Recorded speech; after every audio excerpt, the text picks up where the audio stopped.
अमीर ननद की गरीब भाभी। रीना एक मध्यम परिवार की लड़की थी, लेकिन उसकी भाभी शिवानी एक बड़े घर की बेटी। शिवानी की शादी अभिषेक से लव मैरिज थी। अरे भाभी, ये कितना अच्छा सूट पहना है आपने। काश ऐसा मैं भी पहन पाती। अरे क्यों नहीं रीना, वैसे भी तुम्हारा और मेरा नाप तो एक ही है, जब मन करे पहन लेना। भाभी, आपको आपके पापा ने कितने अच्छे कपड़े गहने दिए हैं। मैं उनकी इकलौती बेटी जो हूँ। बेटी तो मैं भी इकलौती हूँ, लेकिन क्या करे, पापा है नहीं, पता नहीं कैसे होगी मेरी शादी। तभी वहां शिवानी की सास आ जाती है। अरे क्यों नहीं करेगा भाई तेरी शादी धूमधाम से, आखिर जिम्मेदारी है तो उसकी। और वो दिन भी आ जाता है जब रीना की शादी तय हो जाती है। अभिषेक, क्या हुआ? आप इतने परेशान तो कभी नहीं दिखे, कोई बात है तो बताइए मुझे। अरे शिवानी, वैसे तो शादी का सारा इंतजाम हो गया है, लेकिन गहनों का रेट तो आसमान छू रहा है। कैसे क्या करूं, कुछ समझ में ही नहीं आ रहा। थोड़ी देर में शिवानी अपने पूरे गहने अभिषेक के सामने रख देती है। ये लीजिए, गहनों का इंतजाम भी हो गया। अरे नहीं नहीं शिवानी, मैं ये गहने किसी हालत में भी नहीं ले सकता। ये तुम्हारे पिता ने तुम्हें दिया था, और तुम हो कि। तभी वहां सास आ जाती है।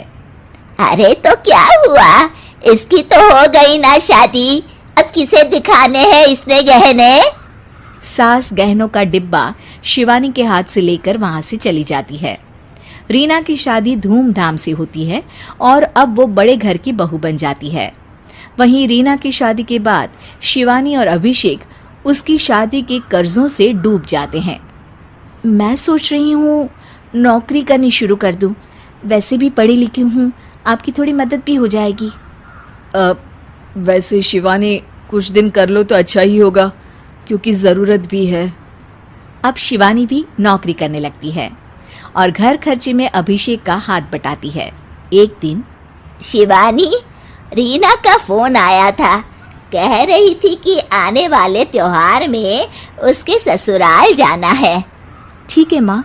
अरे ठीक तो है, लेकिन एक काम कर लेना, उसके सास ससुर से लेकर पूरे खानदान के कपड़े मिठाइयाँ सब ले आना, और हो सके तो रीना के लिए छोटे से कान में पहनने के बूंदे भी। और क्या है ना, शादी में उसे सारी बड़ी बड़ी कान की ज्वेलरी दी थी, घर में पहनने के लिए तो उसके पास कुछ भी नहीं है। शिवानी सोच में पड़ जाती है कि वो क्या करे, क्योंकि कर्जों और घर के खर्चों के बाद तो पैसे बचते ही नहीं थे। शिवानी फिर अपने पिता को फोन करती है और उनसे पैसे मांगती है।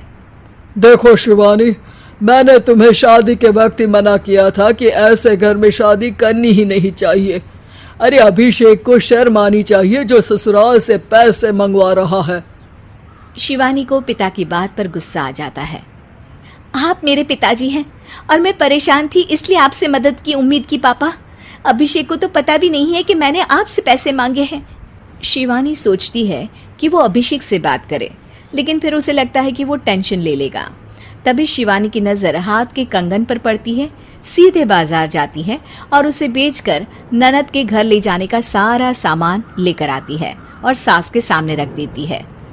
हाँ ठीक है, लेकिन फल थोड़े और अच्छी क्वालिटी के होने चाहिए थे। शिवानी कुछ नहीं कहती, वहां से चली जाती है। एक दिन शिवानी, रीना का फोन आया था, बहुत रो रही थी। क्यों माँ, क्या हुआ? सब ठीक तो है ना उसके ससुराल में? अरे तूने तो उसकी नाक ही कटवा दी। अब मैंने क्या कर दिया माँ? कह रही थी कि बड़े घर की बहू है भाभी, जो कपड़े दिए वो ब्रांडेड भी नहीं थे। तू तो जानती है ना उन लोगों का पहनावा कितना अच्छा है। तू तो मेरी बेटी का भला कभी सोचती नहीं। हाय भगवान, अरे बड़े घर की बहू है, इसी बात की जलन है ना तुझे, लेकिन याद रख मेरी बेटी का सोचने के लिए भगवान है, तुम लोग कभी उसका बुरा नहीं कर पाओगे। अब शिवानी के मन में सवाल था कि क्या ईश्वर सिर्फ रीना के साथ है, उसके साथ नहीं। लेकिन उसे सुकून था कि वो अभिषेक के साथ उसकी जिम्मेदारियों को निभाने में बराबरी की हकदार है। शिवानी वहां से चली जाती है। वो सास से कुछ नहीं कहती, क्योंकि अमीर घर की बहू बनकर रीना को भले ही सुकून ना हो, लेकिन गरीब घर की बहू बनकर शिवानी खुश है, क्योंकि खुशी पैसों से नहीं परिस्थितियों पर निर्भर करती है।